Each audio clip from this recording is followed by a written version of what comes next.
देखिए आसमा, पहले तो इंतहाई अफसोसनाक वाकया मेरे ख्याल में कि साना आर्मी पब्लिक स्कूल के बाद ये दूसरा दहशतगर्दी का बड़ा वाकया, और अनफॉर्चुनेटली मेरे शहर पिशावर में ही हुआ। तो कल जब मैं ये कॉलम लिख रहा था तो मेरी बिल्कुल उंगलियां जो थी वो लरज रही थी, और बड़ी मुश्किल से कल मैंने प्रोग्राम किया। देखें, 100 जवानों की लाशें उठाना जो है, ये 100 घर बर्बाद हो चुके हैं, लेकिन इसकी पूरी पूरी जिम्मेदारी जो है ये हमारी जो पॉलिसीज रही हैं, जो कोर्स करेक्शन हमने नहीं किया।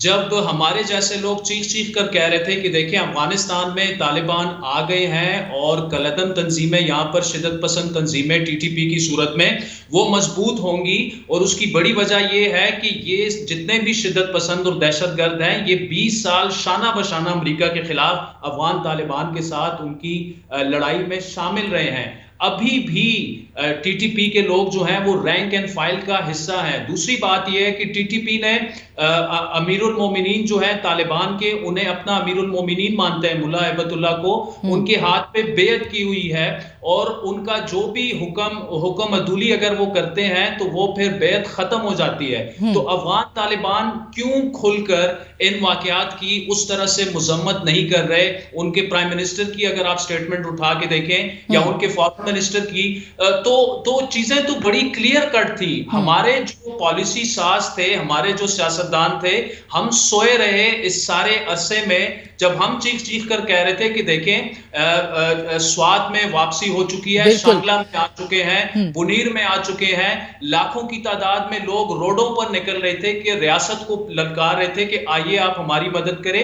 ये दोबारा से आ गए हैं, उनकी एक्टिविटी शुरू हो चुकी है। लेकिन हमारे साबिक वजीर आजम साहब जो थे उस वक्त तालिबान को ये समझते थे कि गुलामी की जंजीरें वो तोड़वा रहे हैं। देखिए, अब एक प्रोग्राम से पहले आपसे बात हो रही थी, शेख रशीद साहब इंटीरियर मिनिस्टर थे, 22 फरवरी को उनकी एक स्टेटमेंट है पिंडी में उन्होंने दी थी कि दहशतगर्दी के वाकयात बढ़ेंगे। तो जब आपको पता था बढ़ेंगे, उसके बाद आपने किस मैंडेट के तहत आप गए और टीटीपी के साथ आपने मुआहिदा मुज़ाकरात किया। में बिल्कुल, किया? ये ना बात दुरुस्त है। मेरे पाकिस्तान को प्रोग्राम पता है। में मेरे प्रोग्राम में भी ऑन द रिकॉर्ड उन्होंने ये बात की थी कि दहशतगर्द यहाँ पे दाखिल हो चुके हैं।